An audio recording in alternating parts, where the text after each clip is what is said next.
자, CME 그룹, 암호화폐 미래를 낙관한다. CME 그룹이 어떤 기관이죠? 전 세계 거래소 중에 바로 심장 중의 심장, 최기득권 상층부입니다. IC, 인터컨티넨탈 익스체인지 그룹과 더불어서 나스닥, 그리고 뉴욕 증권거래소, 기타 등등의 거래소를 관장하는 기득권이죠. 시카고 상품거래소 그룹 최고 경영자가 암호화폐 시장에 대한 낙관적인 전망을 내놔 눈길을 끌고 있다. 지난해 암호화폐 시장은 약세장을 겪고 산업 전반이 어려움에 처했었지만 암호화폐의 미래를 낙관한다. 다만 이러한 상황에서 규제 준수 시장은 견인력을 얻을 수 있다고 생각한다. 즉 물밑에서 규제에 대한 밑그림이 그려주고 CME가 직접적으로 인프라를 깔아 나간다는 부분이죠. 투자자라면 CME와 같은 규제 준수 거래소에서 암호화폐를 거래하길 원할 것이라는 게 그의 주장이다. CME가 이 상품을 등재를 시켜서 직접 파생과 이런 부분들을 관장한다는 부분이죠. 시장 제도권 안으로 들어오는 연장선에 있다. 그 과도기에 있다라는 부분이죠. 그 전에 리플과 SEC에 대한 명확성이 나오면 보다 자세한 그림이 그려지겠죠. CME 그룹이 어떤 그룹이냐면요. 미국 선물 거래에 96% 이상이 거래되는 세계 최고의 선물 거래소입니다. 자회사로 미국 4대 주요 파생 상품 거래소인 시카고 상품 거래소, 시카고 상업 거래소, 뉴욕 상업 거래소, 뉴욕 상품 거래소를 두고 있습니다. 시카고 상품 거래소, 시카고 이 CME 그룹의 전시는요. 1871년 버터, 달걀, 육류 및 농축산물 매매를 위해 설립한 시카고 물품 거래소입니다. 이후 1898년에 시카고 물품 거래소의 지부로 낙농업자들이 버터, 달걀 유연을 개설하면서 차츰 거래 품목들이 늘기 시작했고 1919년 142명의 회원이 중심이 돼 현재 시카고 상업거래소로 개명하였다. 감이 조금 오시죠? 전 세계 원자재 그리고 모든 거래를 관장하는 유태인의 중심이었다는 부분이죠. 그 연장선 현재 그 부분을 나타내고 있고요. 자, 여기 CME 그룹의 홈페이지입니다. 암호화폐 벤치마크를 나타내고 있고요.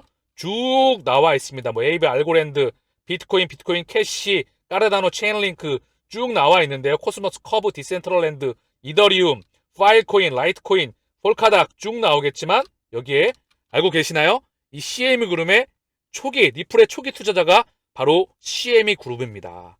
자, 결국 밑그림은 그려져 나가면서 이제 그 중심에 있다는 거를 결국 이 시장은 100% 들어올 수 있다는 것을 증명하는 그 연장선에 있다고 저는 생각을 합니다. 자, JP모건, 이더리움 상하리 업그레이드 이후 스테이킹 비율이 상승하고 있다. 자, 당연한 부분이죠. 이더리움의 폭락한다 이런 말이 또 미디어에서 나왔었죠. 그러나 상승하고 약간의 조정 중입니다. 현재 시장이 조정을 겪고 있죠. 자, 중요한 건 기술적 반등의 흐름은 2023년도 지속됩니다. 떨어질 때마다 기계적으로 모아가시길 바랍니다.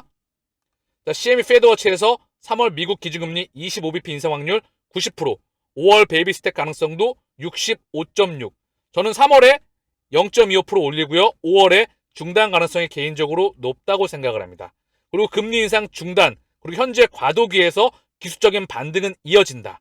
금리가 유지되는 상황, 그리고 금리 끝단까지 시장은 많이 밀려섰던 부분에서 기관 투자자 중심으로 시장에 매집이 들어올 수밖에 없습니다. 여기 모멘텀이 두 가지가 있죠.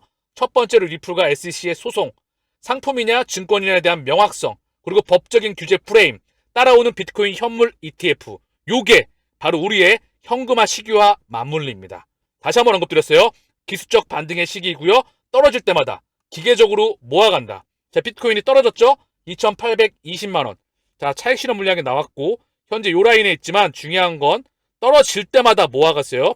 끝까지 밀리는 게 아니라 요 분간에서 기간 조정을 거쳐서 다시 상승이 나올 확률이 무척 높다.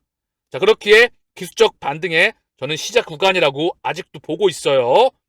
자, 그리고 XRP는 약 500원 언저리. 자, 고 가격대에 있습니다. 살짝 밀려서 고 가격대에 있고요. 얘는 소송이 결정 나야 돼요. 시장에 따라서 움직이는 것도 중요하지만 이것보다 훨씬 더 중요한 건 소송입니다. 그리고 나서 저는 폭등 나올 확률이 무척 높다. 3년, 4년을 고생해도 한 달이면 XRP는 투자가 끝나는 그런 다른 코인과는 다른 시스템을 가지고 있죠. 그리고 얘는 평생 투자가 가능한 비트코인, 이더리움, XRP 기준으로 평생 투자가 가능하다. 자, 그리고 얘는 조금 다른 성격을 가지고 있어요. 의도적으로 눌려있기 때문에. 그리고 금융기관에서 실제 브릿지 연결 자산으로서 스위프트 2.0에서 실제 사용되는 거액 결제용을 운반할 수 있는 유일한 브릿지 자산입니다. 그게 가장 XRP가 끝판왕이라고 생각하는 첫 번째 이유이죠. 여기에 XRP 레저에 대한 끊임없는 확장이 있다는 거죠. 제가 계속해서 언급을 드렸죠. 이더리움 또한 비트코인과 마찬가지 흐름이죠. 차익 실현 물량이 나왔고 곧 가격대에 있습니다. 200만 원이 살짝 깨졌죠. 얘 또한 가격이 떨어질 때마다 모아 가시길 바랍니다. 기술적 반등은 이제 시작 국면에 있다. 브래드 갈링하우스가 미국 제외 글로벌 시장 암호화폐 규제 도입 활기, 즉 SEC와 리플에 대한 소송도 다가오고 있다는 그런 소식이죠. 미국 위에서 규제 도입이 활기를 뿌린다? 즉 미국에서 먼저 나와야 얘네들도 규제가 도입됩니다. 리플 CEO, 미국 제외 글로벌 시장 암호화폐 규제 도입 활기이다. SEC가 크라켄 암호화폐 스테이킹 서비스에 대해 제동을 건 데 대해 브래드 갈링하우스 CEO가 오늘 오전 트위터를 통해 미국에서 일어나는 일에서 잠시 물러서라. 지난 수주간 글로벌 시장에서 긍정적 또는 적어도 명확성이 개선된 규제 도입이 활기를 띠고 있다.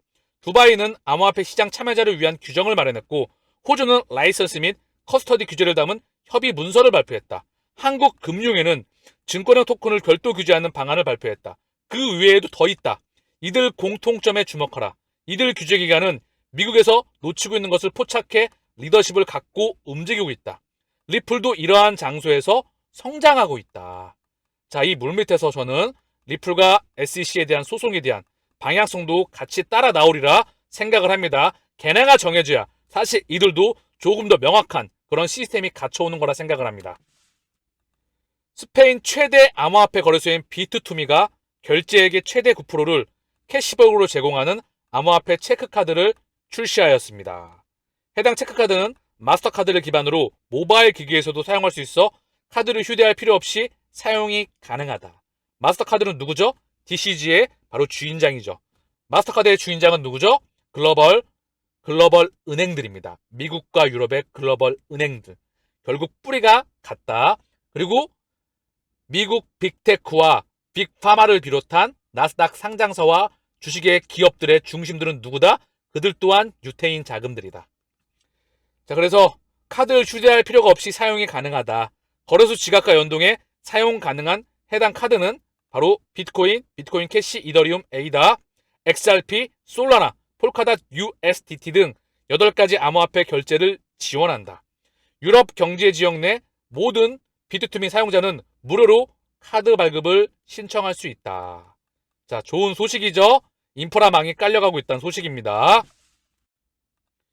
에그락 암호화폐님의 트위터인데요. 여기 보시게 되면 지금 XRP가 움직이기 직전입니다. 역사적인 펌프가 발생했습니다. 과거 기준대 여기죠. 아틀라스 라인이라고 해요. 여기를 꼭지점이에요. 요 기준점에 오면 거래가 터지면서 빵 하고 쳐요. 마찬가지로 요 아틀라스 라인에 왔었으면 한 번씩 여기서도 한번 그 기준점에 빵 터질 수 있는 위치에 와 간다. 요 추세선인데요. 저점과 저점을 이었죠. 패턴상으로 봤었을 때 에너지가 응축된다.